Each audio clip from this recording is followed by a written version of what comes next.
Good evening, welcome to another edition of Southern Manx. Been, topsy-turvy last couple of weeks. We've got a lot to get through on this episode for you. We look back at the disappointment at Wembley with the Spurs result, a routine victory against Huddersfield, which included some criticism of the fans from Jose.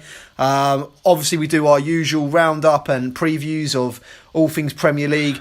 And also today a special feature on Munich, the Munich air disaster, because it's the 60th anniversary of the disaster. So with us in the studio today, resident guest Mark Powell. Evening. Our Chelmsford football correspondent Joe JP Perkins. Evening, Nick.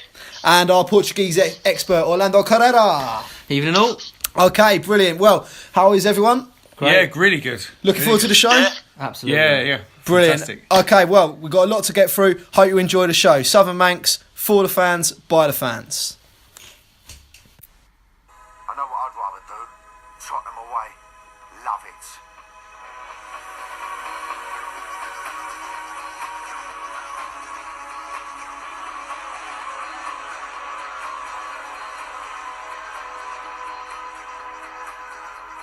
Okay, so let's start off then, probably on a disappointing note with the Spurs fixture.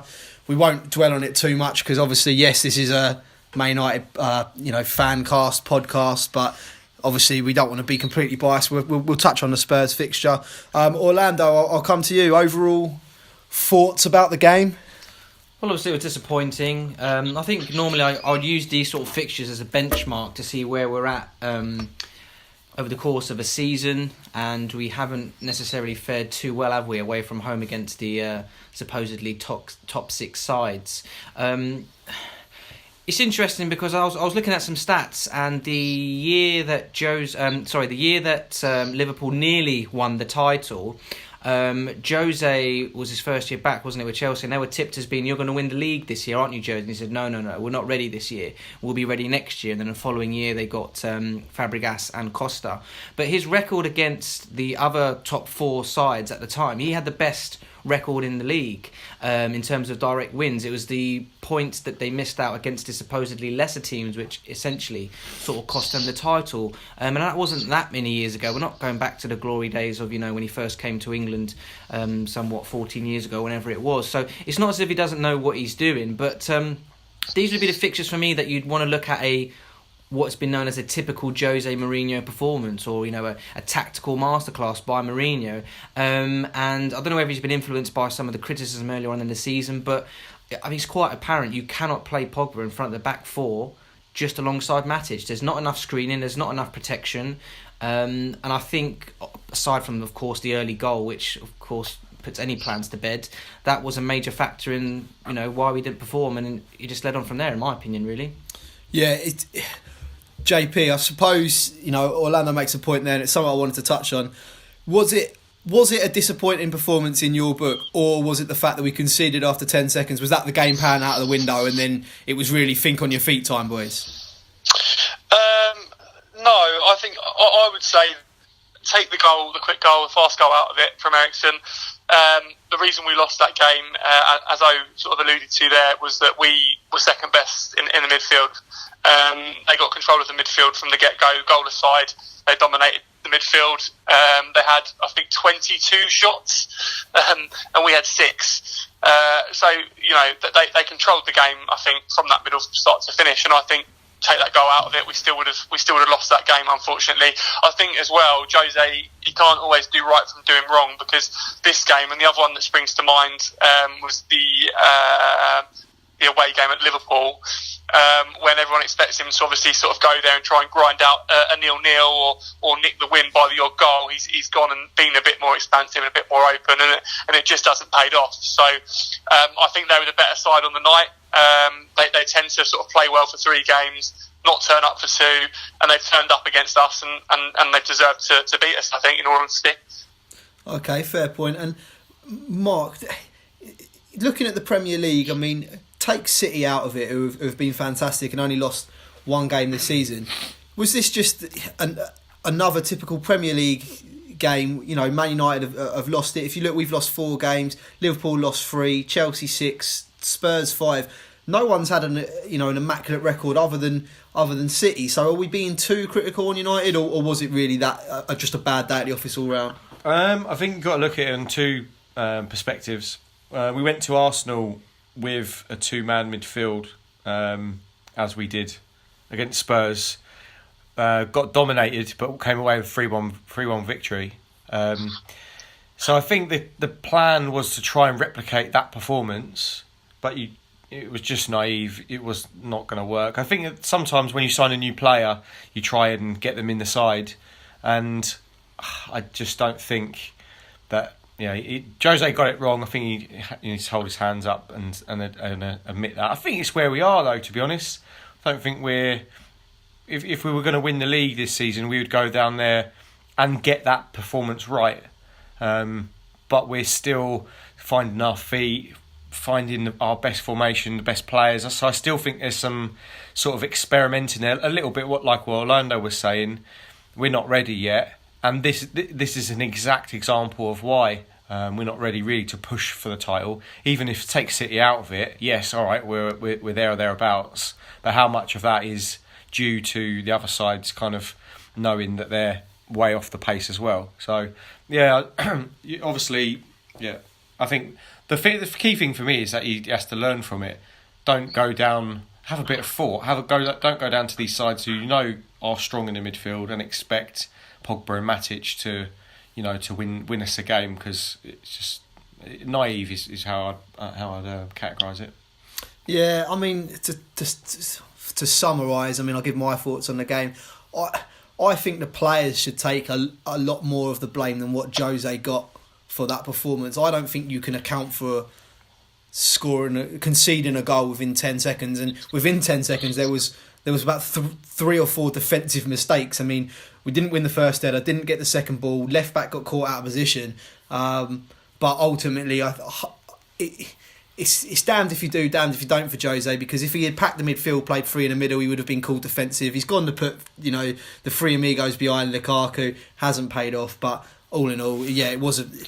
The second half for me, I know we didn't concede any goals in the second half, but that was a worse performance for me than the first half where we did concede the goals, because the game just fizzled out and we didn't have any chance in the second half. There was an opportunity as well. I think it might have been at 1-0 or 2-0. A great opportunity for Lingard, I think 1-0 it was. Straight after. Yeah. And on another day, maybe that goes in and the game's different. I just think that take the early goal out, it would have been a matter of time that we'd have conceded, because we were so open. Not having a left-footed, left-sided centre-back and a proper left-back as well. How many attacks came from that side? The own goal, it was just dreadful. It was poor to watch. I did not enjoy it one bit.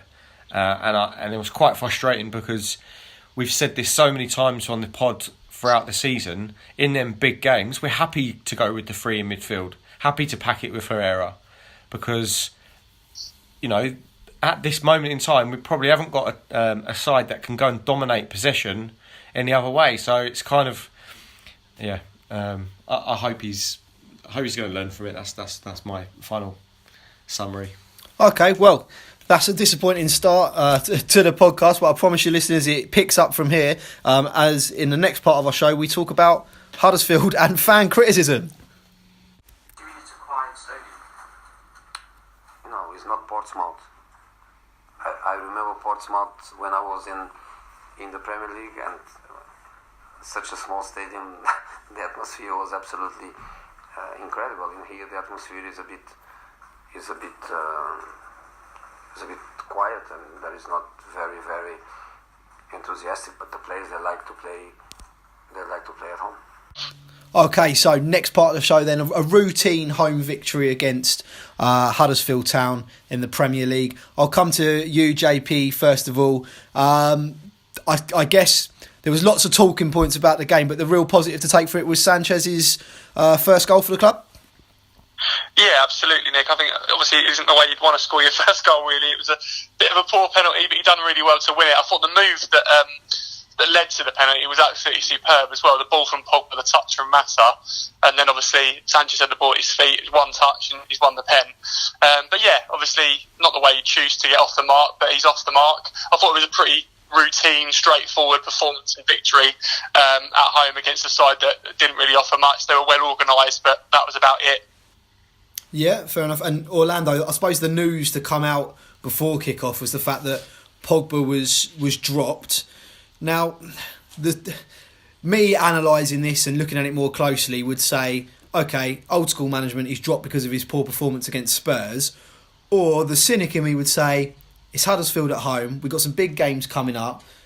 Is this just good management, maybe taking him out the side now, but we know he's going to get back in the side straight away for the upcoming fixtures? How would you look at the Pogba decision? I think it really depends on how Jose presents it to Pogba, really, and the kind of reaction that he's looking for. Has he taken Pogba out the side, put his arm around him and said, don't worry lad, I'm just giving you a rest? Or has he kind of given him an idea that, you know, that probably wasn't your best performance, you know, you need to sit out and have a little think about that. You're not completely indispensable. Because I think earlier on in the season, Pogba's performances weren't great, but it almost seems as if he was one of Jose's untouchables, despite however he performed.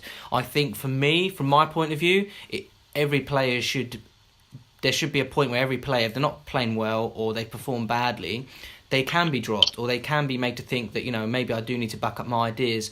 I think McTominay came in and did really, really well. Nearly got himself killed, I think, in one of the incidents. One thing that really impressed me, that despite being a, you know, supposedly defensive midfielder, you know, he was consistently busting his balls to get into the box, you know, and he wouldn't moan or complain if he didn't get on the end of things, and he was just, you know, industrious, energetic, you know, he really tried his hardest to make the most of his opportunity, and it's great to see another youngster being given a chance and doing well at the club. Yeah, Mark, I know you're a fan of Scott McTominay. To be fair, I wasn't sure about him from the performances last season. I'm thinking of the Palace at home game. I thought he was not the pick of the bunch, but this season actually I've been quite impressed with him. I know you're a fan. Yeah, big fan, big Scott. He gives a presence. He's come in and been very neat and tidy, I'd say. His pass completion rate is always above 90%, and he regularly gets close to over 100 passes a game. I guess for him really to kick on now, he needs to be a little bit more adventurous with those passes. So he needs to get himself, picking people out. But he reminds me a little bit of sort of a young Michael Carrick. People used to say exactly the same thing about him. He was a very safe passer, and that's no bad thing. If he can model his game with Michael Carrick, then we've got a find there. But yeah, let's not put too much pressure on him. I like to see him buzzing in and around. He hasn't played that much this season, but if he can get himself in and around the first team throughout the rest of the season, then great. Give him those opportunities. Just a weird one on Pogba, I think, because he obviously wasn't injured against Spurs. He galloped off when he was subbed.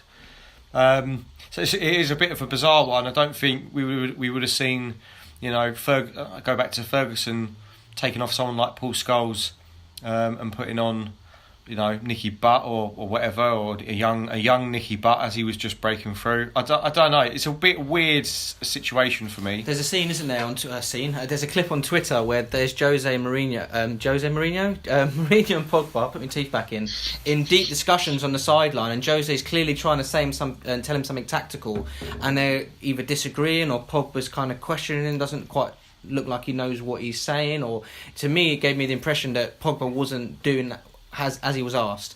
I'm not saying he's done that intentionally, but I just don't think sometimes he has the capacity to be able to do what he's asked in that position in those kind of big games. It's not what he wants to be doing, and I don't know ultimately going forward if that's going to be his best role. His best roles for me his best performances were against Stoke, I think, recently, where he dominated the game. Everton, those are the kind of games he can play in that position because he's allowed the freedom of the park, he's allowed to ping balls left, right and centre and do what he wants. He needs more protection in the bigger games, I think. Yeah, I mean, I think Paul Pogba was world class, but it was apparent in the Spurs game that we were getting overrun in the middle. I just think, I remember talking about this on one of our earlier pods, that sometimes I think he gets hung out to dry a little bit because we bought Paul Pogba on the strength of his Juventus performances. Forget the fact he was with United in the past. We bought him on the strength of his Juventus performances. We wouldn't have spent that money if he was doing rubbish at Juventus. And he was always in a midfield three. And you look at some of the people he was playing with in that Juventus team, Pirlo, Vidal, and against the runaway leaders in Italy as well. It wasn't as if Juve were our equivalents back then. No. You know, they weren't hunting down a rampant Man City. They were dominating games left, right, and centre. So yeah, I definitely. But the frustrating thing of this is, if we can see that Pogba plays well in a 3-man midfield, why can't Jose? Trying to squeeze people in, I think. Yeah, And that is just the thing that he has to be accountable for it. So it's all well and good subbing him, but don't ask him to do that job because it's evident that he can't do it. Okay. In my opinion. Strong words about the Pog there. I don't think we've got any doubts that he will come good. He's a class act. JP, overlooked probably because of all of that was the first goal from Romelu Lukaku. I think it was only something like his 4th or 5th in 17 games. Is it too early to judge Romelu Lukaku? I mean, he's 6 months into the season. How's he finding his feet at Old Trafford? No, I think when someone moves for big money like that, a player that's got a proven goal scoring record in the league, he started really well, didn't he? At the beginning of the season, he seemed to be scoring in every game for the first 7 or 8. Obviously, went off the boil a little bit. I don't want to go over old ground too much. I think I've mentioned it before. My concern with Rom is the way he plays against the bigger teams. He seems to have a different level of performance against the bigger sides than he does the smaller ones, and I think it's happened on too many occasions to be coincidence. We know he's got the ability. We know he can finish. I just feel like I want him to sort of use that physical presence a bit more, especially against the big side. Bully defenders a bit. Make them play his game. I just think that he's done well. It's his first season. He has scored goals, but I still think there's a lot more potential there, a lot more to come from him. And maybe that, what I've mentioned there about performances against bigger sides, maybe that is just a mental thing, and maybe that will come with sort of obviously playing big games week in, week out for us, Champions League, etc. I think there's a lot more to come, Nick. But interesting that there were 3 sort of number 9s, if you like, 3 centre forwards that signed in the summer for the sides in the Big Six. So you had Lacazette at Arsenal, Morata at Chelsea, and obviously Big Rom at United. Arsenal and Chelsea have pretty much already signed, new centre forwards. Morata can't even get on the subs bench. I don't know if he's injured, but he hasn't featured. They play Hazard up front, even with Giroud there. And Arsenal, I mean, I'll watch them against who they played on Sunday or Saturday? Everton. And the way that Aubameyang was linking up with their players, I would find it hard for Lacazette to get back in that side in the centre forward position. So, all in all, I think Lukaku has to be. Again, you have to be happy with how he's done this season. I don't think we help him that much sometimes. I don't think we give him the service that he needs. Yep. I think when we've actually given him good crosses and decent through balls, he's done all right. It's just we don't create that much for him. And he doesn't, on the flip side of that, though, I think himself. If I can just come back on you on that one, on the flip side of that, when we're getting the ball up to his feet and not creating a lot, when he's not getting a sniff, I feel like he could be doing better with those, with the ball at his feet and bringing other people into play. And I think we need that when we're not creating a lot, to sort of get us going. And I don't think he delivers that, or he hasn't delivered that thus far. I think at times he has. I'm thinking Burnley away recently, the goal was ball up to Lukaku, held it up to beat his man, then found Martial. So I think I'd agree, he hasn't done it regularly enough, especially not in the big games. But you'd hope that he's kind of learning a little bit more and fitting into the way that we play. Yeah, okay. And final point on Huddersfield, I thought it was just going to be a routine victory, and then afterwards Jose comes out, not for the first time, and criticises the fans, quoted Portsmouth, the atmosphere at Portsmouth. Like I said, this hasn't been the first time, and sometimes when managers do this, thinking with my manager hat on, you can get a reaction out of the fans by doing something like this. But then on the other side of that, if you keep doing it so often, because this is the second or third time in his 18-month spell here, surely it's going to lose that desired effect, and you're not going to get the reaction you want. What was your take on the criticism? I don't know. It was an interesting one because I watched the clip back and to me at first it didn't really strike me as if he was mate. I think it was just kind of a comment in passing. Oh, it's a bit quiet. It wasn't. And when I think it was Custis who kind of probed him, what do you mean it's a bit of a quiet? And then he had to almost elaborate on that, and he sort of had a bit of tongue in cheek. Oh no, it's not exactly Portsmouth. To me, it became something out of nothing. Really, I think he was just trying to quietly, drop it in there. I don't think he wanted to make it as big a deal as it then became. For me, what then became quite apparent again on the typical let's all jump on top of Jose bandwagon. Watching the Sunday supplement on Sky. That was their main focus of the United game. They didn't talk much about McTominay. They didn't really talk too much about Pogba, which for me would be two big highlights. They kind of brushed over that. They wanted to make a big hoo-ha about Jose and almost the fact that he was being disrespectful on the day of the memorial for the Munich the Munich disaster. And I just thought, well, I don't think that's what he was trying to get out at all, really. And I think it was really just built up to be something. Whereas, again, Guardiola only naming 6 subs was like, that's no big deal. It's only 6 subs. Don't worry about it. So, to me, I didn't think it was that big a thing, And it's been quite widely appreciated by pundits, journalists, fans alike. At the big stadiums, Wembley for Tottenham, the Emirates for Arsenal, some of the bigger stadiums, you do lose that atmosphere sometimes. Old Trafford, 60, 70,000 people regularly. How many of them are, the prawn sandwich brigade, as Roy Keane would say? You're not going to have 70, 80,000 people singing our hearts out all the time. It's just not going to happen. I didn't catch the game live. Obviously, I watched it afterwards, and I watched it after hearing those comments. And I have to say, for the highlights that I saw, every time I was watching the highlights, there was noise going on in the background. So I don't really know where that came from, to be honest. So it was an interesting I don't think this is a new thing either. I think he did it at Chelsea as well, didn't he? Yeah, well, even at United, I think the atmosphere has reduced over the years, but the football has changed over the years. It isn't your diehards, as you say, packing out the stadiums these days. It's much more corporate. There's more touristy types, families. It's just not the same anymore. I guess if you want to hear it's the away support a lot of the times that's where you hear the real noise, and the big games, the big Champions League nights or the big fixtures, your Liverpools, your Cities. That's when the noise will really sort of take over.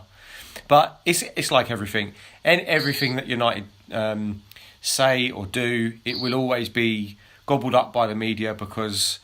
We're the biggest club in the world, and that you're always under the spotlight. I'm afraid. Yeah. Okay. And just to summarise, it does sound like a bit of a storm in a teacup. So I think you make a good point, though. Also, I think Jose might need to choose his words a little bit carefully. You never heard these stories with Sir Alex. I think the only time I remember Sir Alex doing it was before the Chelsea game, where Darren Fletcher scored the looping header, was it? Anything like that? And Sir Alex asked for the crowd to be a little bit more hostile, and it was such a great atmosphere. But you're not going to get that every game, especially at Huddersfield at home when you've just been dominated by Spurs away. That's it. Yeah. It sounds like a little bit of a storm in a teacup, but it's nice that the Southern Manx ongoing feud with Sunday Supplement continues. Yeah, absolutely. So come on, supporters, and hold your heads high. For Manchester United will never die. For Manchester United will never die. Will never die. We'll never die. Will never die. We'll never die. For Manchester United will never die.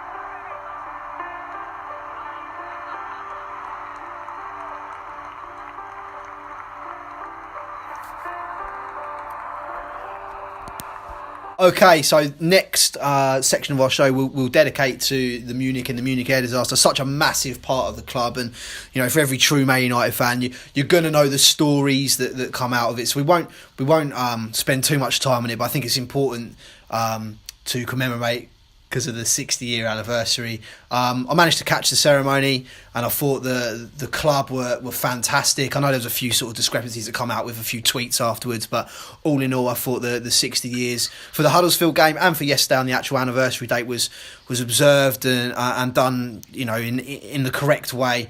Mark, coming to you first, what does the Munich air disaster mean to you as a Man United fan? It's always a date that stands out in the diary. It's always one that you read up on every time just to kind of re-familiarise yourself with some of the stories that come out about the tragedy is just remarkable, really. And I guess it just puts a little bit into context as well. If you can imagine that kind of happening now, it's absolutely unbelievable. And I know JP will probably talk about this more around the rebuild job afterwards, but yeah, it makes me quite proud to be a Man United fan when we handle this day with such dignity, and we remember all of the players that lost their lives, and you get the former guys coming back, and obviously they welcome fans into the stadium yesterday, and yeah, I mean, gone but never forgotten, I think. And before I come to you, JP, about the rebuild, because it is, in my opinion, the greatest football story. Is there anything in particular, one part of that event or the surrounding days, years afterwards, that sticks out in your head? I think it, in a lot of ways, they say something good can come from a tragedy, and it's almost after the disaster, it almost, for me, has set the foundations for what the club stands for now, which is, strong values, sticking together, never say die attitude. And I think that, has come through ever since. And for me, like Mark said, it just makes me feel proud as a United fan to look back at what's happened and how we commemorate our, the players, the families come along still. It's not kind of a quick, almost supermarket through. Let's get you through, get this done out the way, bosh. We do take it very, very seriously.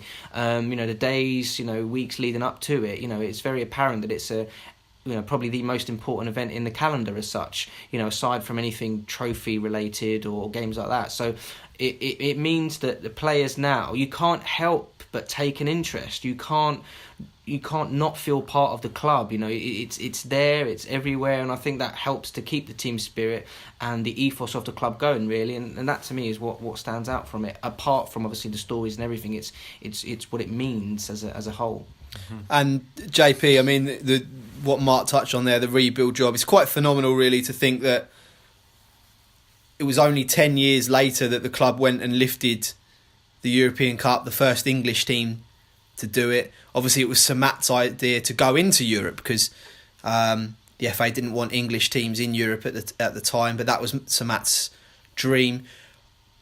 Obviously, looking back at the team that won the European Cup as well, there was only 2 players that were actually bought into the club that played in that starting 11 at Wembley, Paddy Crerand and the goalkeeper Alex Stepney. Would have been free if Dennis Law wasn't injured, but does that just sum up as well how quickly this rebuild was done, that the rest of the team were all come through the ranks, really? Yeah, absolutely it does. I mean, firstly, I'd just like to sort of echo the sentiments about the way the club handled the whole commemoration. I think they've done a brilliant job. And they should be applauded for that. In terms of the team and the rebuild and what it means to me, I think you associate Manchester United as a big European club, and as you rightly said there, Nick, it was Sir Matt who sort of had the dream about Europe. We were going well in the competition when the disaster actually happened as well that year, and I think him obviously surviving it. I mean, Sir Matt surviving it. Jimmy Murphy, the assistant manager, who played a massive part in building the original team as well. Sort of them still having that ambition and drive, and having lads in the team that had been through that. Lost friends, lost pals, and then got back out on the pitch sort of weeks later, and sort of tried to carry on with players that were loaned to us. The only 2 clubs that would loan us players were Nottingham Forest and Liverpool, and there were also obviously young lads that were brought in. But I think for me as well, on a wider sort of perspective, not just about Man United, but when you look at big tragedies like this that happen, it makes you realise that we have all these big rivalries, but actually we all love football and we do all come together. I mean, who'd have thought the club lending us players at that time would have been Liverpool? I think that's one thing that always, I don't know, sort of gets me going about it, is the fact that, in football we do have these rivalries, we do also come together when we need to. To win the European Cup as it was then, just 10 years later, with a whole new side, I think it just embodies everything that our club's about, really. Like you said, never say die attitude, and always sort of fighting for something that you want to get. Yeah, and I guess from my stories or my memories of it growing up, I always remember being a young lad, and I always remember the day Cantona signed. I remember the 94 Cup final in the pouring rain against Chelsea, the 4-0. But I also, one of the earliest stories is my dad telling me about Munich. And as a kid, it doesn't resonate. You just think airplane disaster. It doesn't resonate. But as you grow older, you really start to think just how much of a tragedy that was. Not just for Man United, but to English football as well. Duncan Edwards would have probably captained the 66 England World Cup team. Not taking anything away from the great Bobby Moore, but it was just such a great tragedy. But growing up as a United fan, it seems to be, okay, don't just think about all the success that we were lucky to have in that period in the 90s and the noughties, but there's also this massive historical event that took place. And when you go to Old Trafford now with the Munich tunnel and everything like that, it really does sort of keep it relevant. And I think the club do a great bit of keeping that story alive. Really, the flowers of English football, the flowers of Manchester.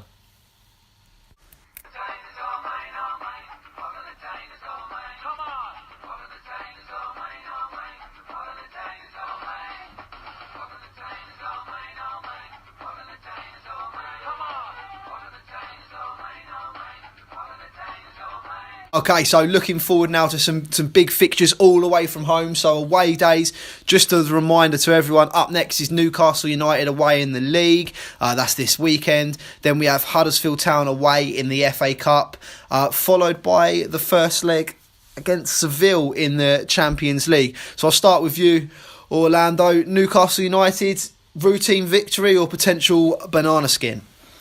Well, I mean, it's a game that the Toon always look forward to, isn't it? The crowd, that to them is one of their big games of the season, raucous crowd. They haven't got a team of years gone by, really. I think apart from I think they scored quite early on, didn't they, in the fixture at Old Trafford. Apart from that, we were fairly comfortable. I think Rafa Benitez does well with what he's got at his disposal. Really and truthfully, these are games that you should be winning if you want to be, one for challenging for titles or at least finishing in the top four. It's a game that we should be getting 3 points from, really, and be fairly comfortable. Yeah, I mean, it's interesting what you say about Rafa Benitez doing what he can. I mean, Joe, this has got to be the worst Newcastle United side in our lifetime, isn't it? We should be getting 3 points here. Yeah, we would be expected to go there and get a result. Absolutely. I think the one thing to say is, whether you like him or not, and obviously we don't because we're United fans, and his sort of connections and history, they've got a manager that can grind out results. I mean, they're probably overachieving with the squad they've got there.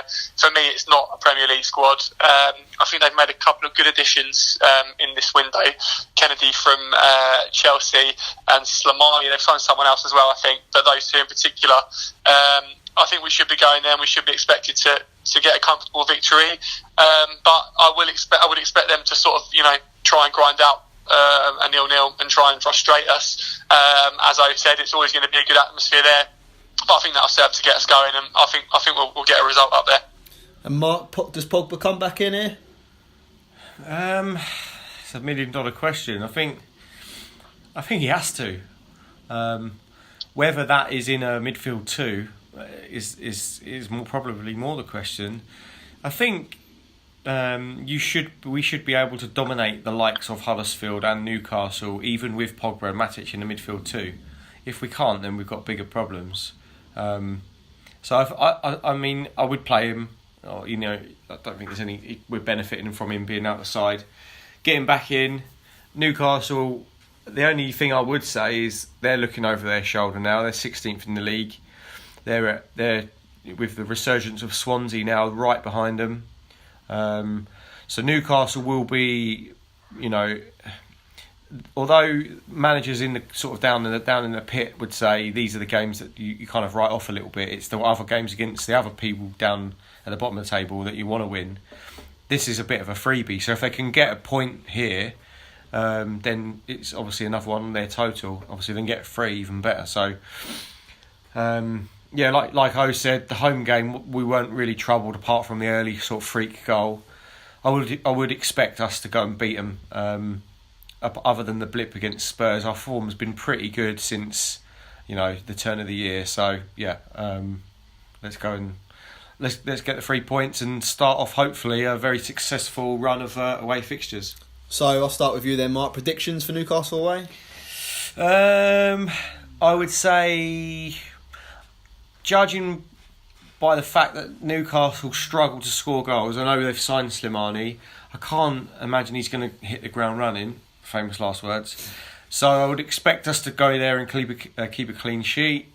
I would expect us also to score. So 2-0 again. Joe? I'm going to go 3-0. Oh? Yeah, I'll go 3-0 as well. I fancy 3-1. So that takes us on to Huddersfield Town. I'll start with you, Joe. We mentioned it in our last pod, but obviously since then we've had the Spurs game. So I'll ask the question again. The FA Cup, that's surely got to be our most realistic chance of silverware. Yeah, absolutely. I think it is, Nick. And I think Jose will go for it as well. I think he is going to try and win the competition without a doubt. Yeah, and is these two games leading up to the Seville game?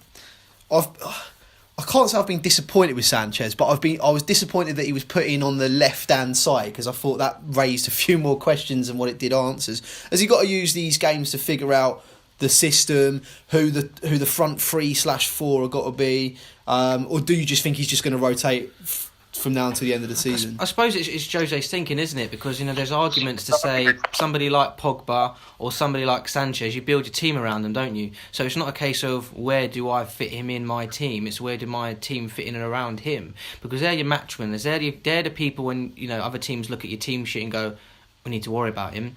They're the people that are going to cause us problems. So if you're kind of finding him in positions, maybe out on the left, maybe we'll chuck him in on the 10, maybe we'll put him right, maybe he'll be inside forward. That he probably is going to need a bit of consistency because otherwise he's going to end up dropping deep, Sanchez, like he did for Arsenal, trying to collect the ball because he gets frustrated. So I think we need to find his best position and then kind of work around that, really, in the same way that we probably should do it for Pogba.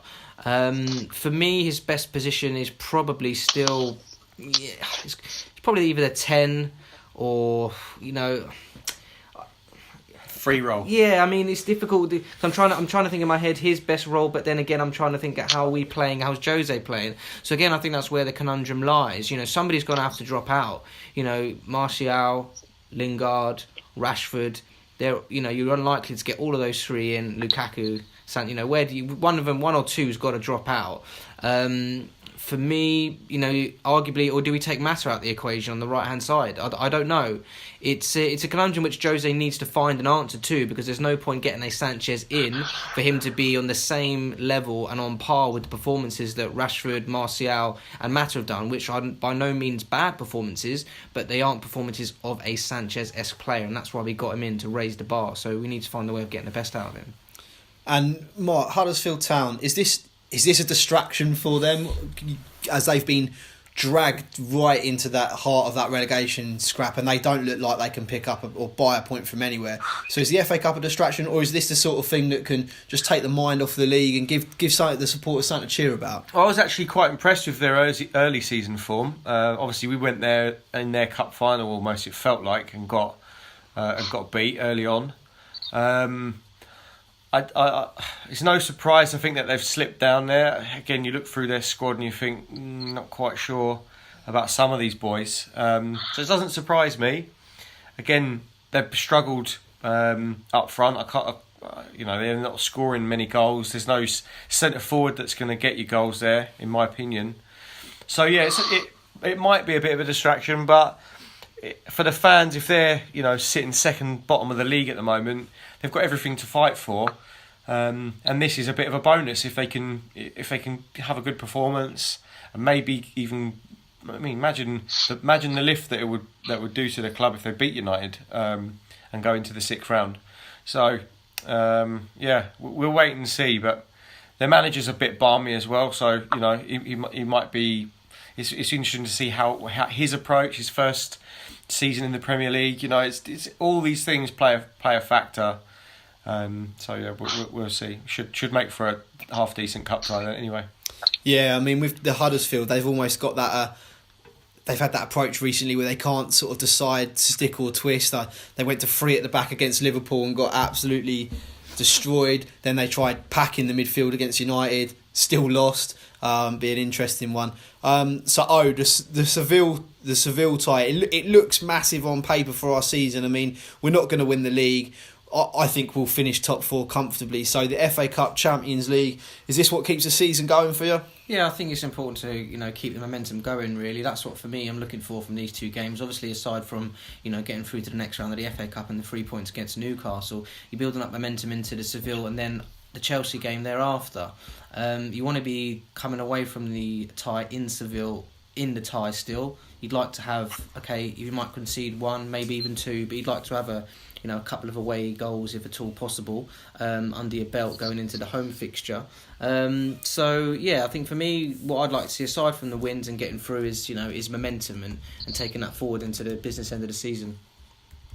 Okay, and then JP, we're just looking at sort of Seville's most sort of recent results, and it's been a bit sort of up and down. Their most recent result was a 5-1 loss away at, I hope I pronounce this right, Eibar. Yeah, sorry, just to jump in there, I actually watched that game on Sky and they were absolutely dreadful.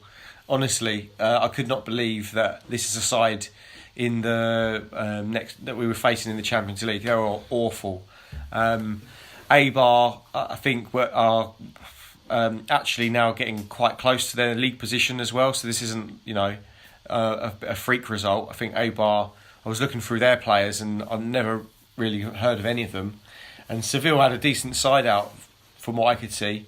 They had a couple of new signings, so from English clubs. Roque Mesa on loan from Swansea, little fella with a moustache. And also Sandro Ramirez from Everton was playing as well. Ex-Malaga. And honestly, I was slightly worried when we drew them because I thought Spanish side, especially away, and with their pedigree in Europe, especially Europa League in recent years. But honestly, watching that Eibar game, I hope this doesn't come back to haunt me, but they were absolutely woeful. Okay, so with that in mind then, JP, what are you expecting from the first leg? Is it a case of, just try and keep a clean sheet, maybe nick a goal, or do you reckon we can put it to bed in the first leg? No, I think we have to be careful because you have to take into account, the European night. You're playing Manchester United, they could be a completely different opposition, although obviously I do take recent form into account. I think it'll be a different side that turns up against us on the night. For me personally, I think you have to go in these big European ties to still be in the tie at home, regardless of who you're playing. And I think that's exactly how Jose will approach it. I think we'll go there. We'll try to win the game, but we're not going to take any unnecessary risks. And I think he'll try to sort of not concede and maybe come away with a 1-0 or even a 0-0 wouldn't be a disastrous result if we get him back to Old Trafford. So I think that's how the game will be approached, and I would suggest that's probably a good idea. Yeah, so funny actually, looking at their previous games, they actually beat Atletico Madrid only maybe 2-3 weeks ago. Over two legs in the Copa del Rey, and obviously Atletico are no mugs. But yeah, I think this is a game away at Seville, you go 4-3-3 surely. I think these games suit Jose, don't you? I think this is the type of fixture that Jose should really be in his element. Obviously he's had Real Madrid. He won the league in Spain by a slightly different team and personnel. But he'll know what to expect going to Seville, and I think the tactical side of things plays into Jose's hand more in Europe. It's not so robust, it's not so physical like the Premier League. It will come down to tactical nous, knowledge and anticipation of what the opposition will do. So I think, really and truthfully, it should be a tie that we should get through. And if we do, which I hope we do, it'd be interesting to see who we get in the next round, because in some ways I'm quietly confident in the Champions League because of Jose and because of some of the pace we have up front. We could potentially do well in this competition, but going back to an earlier point, I still think the FA Cup's our most realistic chance of silverware this season. I think we need to score in Seville. I don't feel comfortable coming away. Obviously 0-0's fine, but when it's always a little bit precarious, I think 0-0, because then the away sides, they only have to score one, so yeah. I think Well, look at last year in the Europa League semi-final. We had that Rashford free kick. How important was that? Because if John Guidetti, Mum Spaghetti, had scored that tap in the home leg, we wouldn't have gone on to win the Europa League. We wouldn't be in the Champions League. So I do take your point. I do think O's right, and this is built for Jose. Let's see if he's still one of the best that we think he is. But I think if we get a 1-0, 2-0 league there, I think it's done. I don't think we've had what you'd call a typical Jose Mourinho performance yet as a Man United manager, where you go, we won that game because of Jose Mourinho. He had a Jose Mourinho masterclass, like when Stevie G had his slip at Anfield, or like many other performances that Jose's had in the past. We go, that was a Jose Mourinho. He done that through his tactical masterclass. He did that through. I can't say I can remember a fixture as yet where I think that we've had one of those Mourinho moments. I think Liverpool away, the 0-0. I think if there was 2 chances, if Lukaku puts if we win that, away, then maybe. Also, last year Liverpool away 0-0. Didn't Zlatan hit the bar? Didn't he? Or hit the post? So you might argue the away game at Arsenal, but I think we were actually quite lucky there. De Gea and Dave saves. It was all about De Gea. Dave saves. So we'll see. I'm hopeful. You're thinking 6 games away from a Champions League final there. So it's not masses. The league's gone. Yes, we want to finish second still, so you can't completely forget that. But let's see. Let's use our Europa League experience. Okay, so just in a word then, lads, are we all quietly confident or even more confident that we will get through the Seville tie? Yes. Yes, but he needs to learn from recent defeats. I think if he doesn't, and he's naive like he was at Spurs, no. But yeah, we should, on paper. And JP? Yes, but I think it'll be a pragmatic, well-executed plan, as opposed to going out and blowing them away. Okay, you heard it here first then. We're going to win the Champions League. Why people hate Monday? You can't hate Monday on my Insta. Listen, baby. Ain't nobody high, ain't nobody low, and the river wide enough, baby.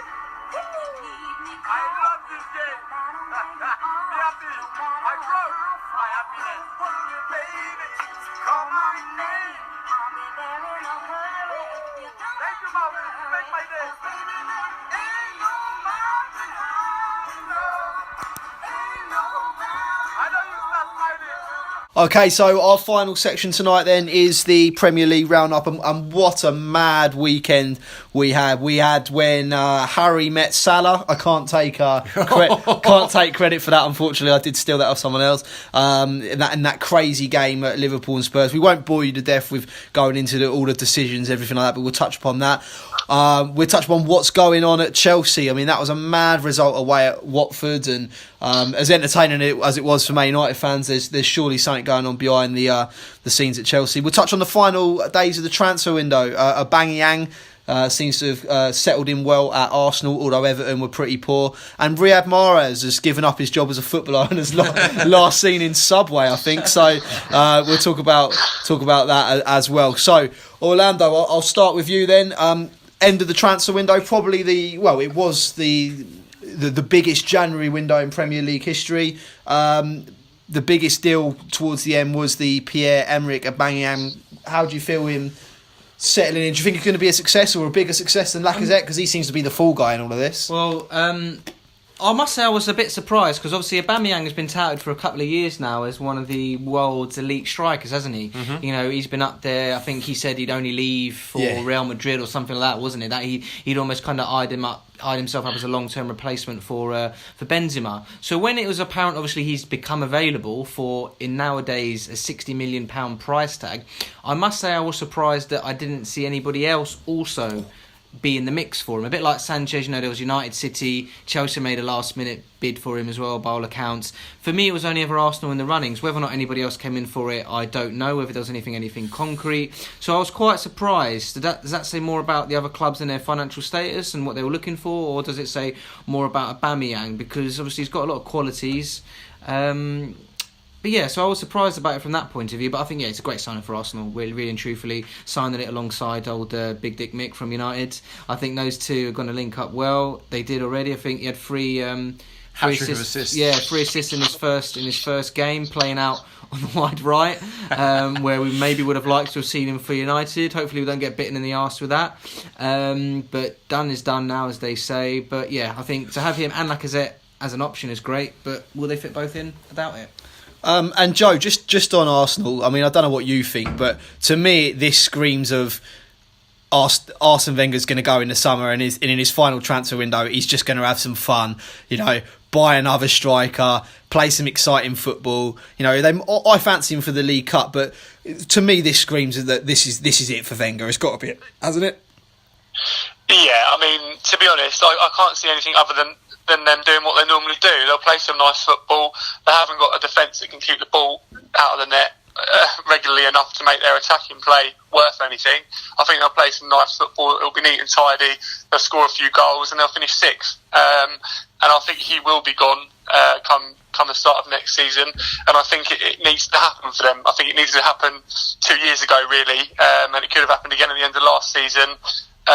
It's the same old story at Arsenal. I don't think it matters who comes in up top, and the transfer policy for me, I know they've got the new guy in from Dortmund. I'm not even going to try and pronounce his name. Sven Musterland. Moslantaff, is it something like that? Yeah, they've got him in. Obviously, Mkhitaryan and Aubameyang, both former Dortmund players, worked together before. But for me, I mean, you've gone out on a limb and you spent big money in the summer on a striker in Lacazette when you could have attempted to sign Aubameyang. He's had 6 months at the club. I can't see him playing in the same team together. He's already on the sidelines. It's just desperation stations from them. I think left, right, and centre. They've got a couple of good players in, more by luck than judgment. But they're not going to do anything. They might win the League Cup. They'll finish 6th. That's my prediction. Yeah, and not to blow my own trumpet, but in episode 1, check it out, listeners. I did predict that Lacazette would not work at Arsenal. Just didn't seem the right fit. And I would have liked to have been the fly on the wall of when they signed Granit Xhaka and what position he told Arsene Wenger he thinks he can play in, because he is awful, isn't he? But £30 million as well at the time. Yeah, big money for a bit of Swiss cheese. Right, moving on then. Bizarre end of transfer window for Riyad Mahrez. He seemed to just be coming into form, scored a great goal for Leicester. Seemed like everything was happy, and now he's nowhere to be seen. Missed the last 4 training sessions. Wasn't in the game for their previous fixture, I believe, was at Swansea.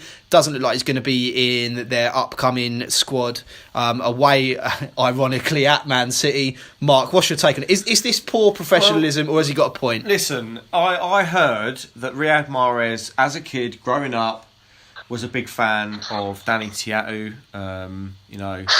Nicky Weaver, all these Man City greats, and lo and behold, the transfer deadline comes, Man City come knocking, his dream move, and Leicester won 100 million quid for him. Now he's got the ump. So yeah, it's ridiculous, but this is modern football, I'm afraid. It's all about bleached hair and unusual transfer fees and people just not turning up for work anymore. So yeah. Does he working from home maybe? Yeah. Does he just sending videos to keep you up in his garden? Does he not have a point though when because Leicester aren't going to win the league again. The title winning side one by one is going. So Kante left, Drinkwater's gone. Has he not got a point of sort of saying, look, you signed me for 400k. You're getting 4 bids of 60 million and Mangala, although I think Leicester were happy with just the 60. Has he not got a point here? Or is this poor professionalism? Is this the agent not looking out for him, as been suggested? Why didn't he have a release clause? Maybe. I think Leicester have been put in a very difficult position where this news only broke, was it last day of the transfer window? Yeah. So what hope have they got to replace him? And I get, it's not That's like if they don't replace him, they're not going to get relegated. They're not challenging for anything anyway. But still, they have to look after their interests. It might be slightly naive because maybe in the summer, are they going to get more than 60 million or less than 60 million? It might end up losing the money. But obviously, they had their reasons. it's a bizarre turn of events now afterwards that he's not turning up to Top training bloke though, and isn't he? stuff. Claude Puel says he's a really nice bloke though, Riaz. Don't blame him, don't be too hard on him. His manager's backed him, hasn't he? Yeah. So far. How long he'll do that for, I don't know. I think it was a bizarre decision from City to begin with. Sane's out for 6 weeks. Let's go and spend 60 million on a new winger. I think it's a little bit short-termist from their perspective. Maybe they might want to play a youth player in those weeks. Yeah, they've still God help them. they've Phil still got Foden Bernardo was it? Silva as well, which they spent £50 million or whatever it was in the summer for. So surely that's an obvious replacement for them. So really, it's Man City's fault. It's not Mahrez. Well, to me, it stinks a little bit. I don't remember last season when Arsenal bids 300 million euros, whatever it was, for Thomas Lemar or whatever crazy money they wanted Last but day, they wasn't it? on the Yeah. last day of the January transfer, and they're like, well, no, we're not going to sell him because we haven't got anybody to replace him with, which you can understand from the club's point of view. It's poor planning. I think it was apparent to the world and his dog that Sanchez was going to United, and it was just finalising the details. So it was only until he actually crossed the finishing line, per se, as it were, that City had almost this knee-jerk reaction. We've got 75-60 mil burning a hole in our pocket, let's just buy a replacement for 6 months. So that's poor planning from their point of view. There's a knock-on effect. I mean, I think there's some funny things going around Twitter, weren't they, that if Batshuayi's dog was allowed to leave, then Giroud's cat could stay, which meant that there was like some sort of weird love triangle going on between them. And I think, to me, it's poor planning on all sides. But Mahrez, you can understand why he feels frustrated, but at the same time, you can't just not turn up for work. It's outrageous, isn't it? So, just like Thomas Lemar once said, if there's any justice in this world, then Riyad Mahrez will get less than 50-50 chance. less than 50, the Riyad Mahrez will get his move. And poor Man City, no money, can only field 6 subs.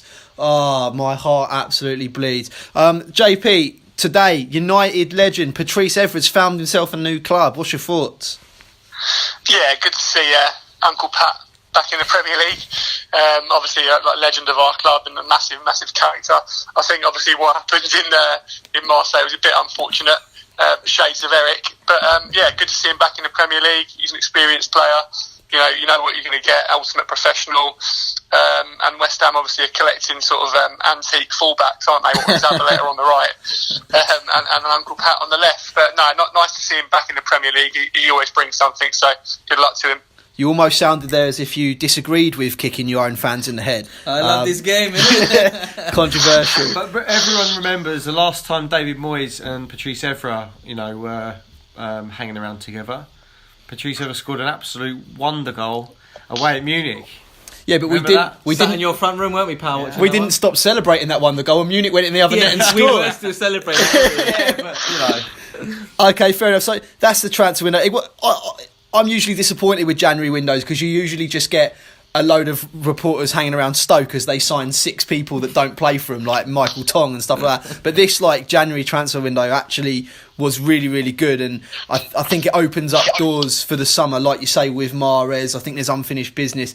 Just moving on to a couple of the weekend's fixtures, the madness that was Liverpool Spurs. Obviously, we don't want to dissect or dig out the officials. But, Mark, did the officials get it all correct for you, or is there still grey areas there? There can be no doubts about the second penalty. Absolutely not. He's kicked him. I disagree. No, I mean, think come he's on. pulled out on that. He's I kicked would him. say if that was done against United, I'd be upset with that decision. Oh, right. I can It's see why it's clumsy. given, Absolutely but clumsy. because to me, as Van Dijk doesn't actually follow through, you can see he's about to kick him and he pulls out, and then Lamela goes down like he's been shot. I think personally, I'd be upset if that was given against us. To be honest with you, but He does enough. But that is a He great does enough. example there. I disagree with you, and you disagree with me. Therefore, what's the point of VAR? Because I could be the 4th, 5th, 6th official saying it's not a penalty. You look at the same video and say it is a penalty. So to Has me, he played again, the ball? But I don't think Has he he played hasn't the had ball? enough contact for him to go down the way to that the he's done. rules.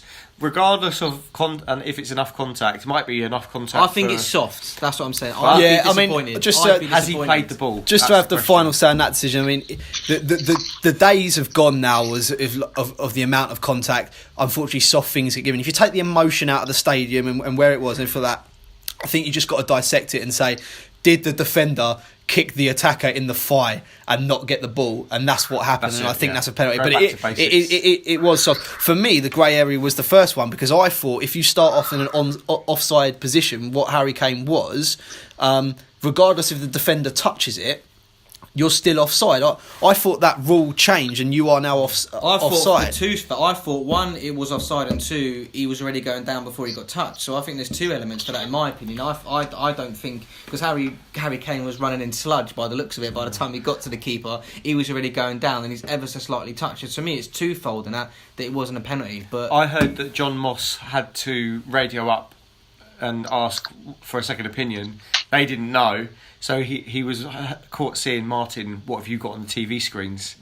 Like, yeah, no, that's what happened. He did say, and it was probably the funniest bit about it, because I don't think he knew that the cameras or whatever it was were picking up the mics, and him and his assistant couldn't work out what was going on. he should do and like he the went, players done, shouldn't he? Get his hand over his mouth so they can't read it. and he went, "Martin, what have you got on the telly?" And then I think he suddenly realised, I shouldn't be asking this. So he went, "Martin, what have you got on the telly?" "I'm going to give the penalty." and then he just gave the penalty. It was madness, but that's what the Premier League's all about. JP, did you see the Watford Chelsea game? And if you didn't, just say yes, you did. Yes, I did. Perfect. And what did you make of the game? I didn't see it. Okay, so just moving on from that question then. Conte's got to be under pressure, isn't he? yeah, I think that I saw a bit of that Chelsea game, and it was woeful. Great finishes though on the goals though, weren't they? Yeah, but you're asking Hazard to play up front as a centre forward, and it's not his job. You've got two midfielders in there who, I mean, that 30 minutes from Bakayoko was probably the worst 30 minutes I've seen of any professional footballer. Back you go. It was just dreadful, and you can argue to his blue in the face, pardon the pun, around the transfer policy, and he hasn't been given the players that he wants. He doesn't make the decisions, and I think that's right. And I think Conte's actually a really good manager. So if they don't want to back him, and it's the club, the board's problem, like you said, they have a manager for 2 seasons, and off he goes. It all breaks down. So And JP, just on that point then, should we be shocked that Conte's under pressure, or is this just what Chelsea do? No, we shouldn't be shocked. They do it time and time again. They work in sort of 2-season cycles, don't they? It's been the same for a long while. I think there's a bit more to this, in that if you remember a few months ago, it was all about Conte. I don't know whether I'm going to stay. These people want me. Those people want me. Not necessarily on the record, but sort of what I heard that was going on in the background. I think he was always going to leave at the end of this season. I thought that for a long while, and I think that's been transmitted into sort of his energy and the way he goes about things. He's always passionate about what he does, but he's just so miserable now, isn't he? Even before they started getting really bad results, it just doesn't look like his heart's in it for me. He's obviously come out and made that statement and asked the club to back him, but I can't see it. I predict there'll be a change before the end of the season. I think he may go. Obviously, there's sort of rumours they've already agreed to deal with Luis Enrique to take over. I think it's a matter of time, to be honest. Yeah, and for me, the trouble started was at the beginning of the season, when he started flexing his muscles, almost like, look at me, I've won the league in my first year, back me or sack me. And it was kind of, well, Abramovich has never worked like that, so straight away you're just creating that atmosphere. And like you say, the smile's gone now. He used to have that bit of swagger, a bit of arrogance, a bit of bounce, but now he looks like he's so stressed he could lose his hair again. Well, even the first game of the season, wasn't it? I think Burnley went to Stamford Bridge and beat them 3-2, and you thought, this doesn't feel good. This doesn't feel like a Chelsea side of old. Even under Jose, Stamford Bridge was his fortress. First game of the season, as champions, you get beat against Burnley. I mean, it doesn't bode well for the rest of the season, and maybe that's now starting to rear its sort of ugly head. Okay, fair enough. And then looking at the weekend's fixtures, obviously we've got our own business to take care of up in the Tyne at Newcastle, but the big game looks to be the North London derby at Wembley, Spurs versus Arsenal. Orlando, is this Arsenal's last chance to stake a claim for top 4? Is it already done? How do you see it going? I think it's more bragging rights, isn't it, really, for Arsenal? They could go there and have another brilliant performance like they did in the North London derby at the Emirates earlier in the season and then flake away again. If Arsenal could actually put together a string of results to reflect their players which they now have and the one-off performances that they have, then yeah, they arguably could make a stake a claim to get back into the top four. But I think they realistically have got to do what United did last season, which is to win the Europa League. However, if you look at some of the teams that have gone into the Europa League this season, it's not like United's were last season. You know, you've got teams like Atletico Madrid in there that have gone down into that. Dortmund, I think, have gone down. So, you know, it depends on how seriously those teams take it. I think, and traditionally, the European sides take it a lot more seriously than the British teams. You know, it's not going to be anything easy to win that Europa League. So, for Arsenal, League Cup, and hopefully they do well in Europa.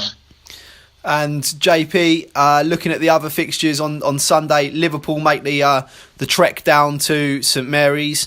That looks like a banana skin on paper, doesn't it, for Liverpool? Yeah, I think they could come unstuck there.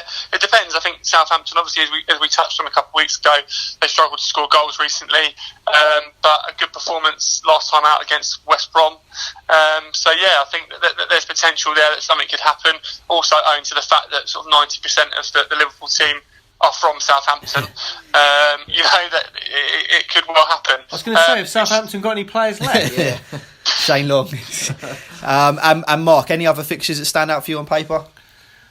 Not really, no, other than I think Everton are in a bit of a funny situation at the moment. So it would be interesting to see how they get on back at home against Palace. Obviously, Big Sam had a bit of bounce when he came in, but I watched them at Arsenal last weekend and they were awful, absolutely woeful. Pathetic first 45 minutes, as Big Sam said. And obviously, I guess the next game is Monday, Chelsea West Brom. We could see Conte gone after that game. I think they said the last 2 sackings have come after a West Brom game for Chelsea. So on Monday night, yeah. So yeah, we'll see about that. But I mean, it's all irrelevant apart from the game at Newcastle anyway. Fair enough. Okay, so that's going to conclude another episode of Southern Manx. Hope you've enjoyed listening. We covered a lot there. We had some big news after our last podcast that you can now find us on SoundCloud. We're also still on Twitter. Both of them are at Southern Manx, as you'd expect. Same as our YouTube channel, Southern Manx. We'd love to hear from you if you've got any feedbacks, comments. If you'd like to get in contact with us, we'll try and answer any sort of comments or feedback or any sort of general inquiries about Manchester United, because we thoroughly enjoy doing this podcast for you guys as well, the fans. So yeah, that concludes another podcast, Southern Manx, by the fans, for the fans. And we will be back on or around the 28th of February, looking forward to hopefully the second leg of the Seville tie. Take care. Thanks, bye.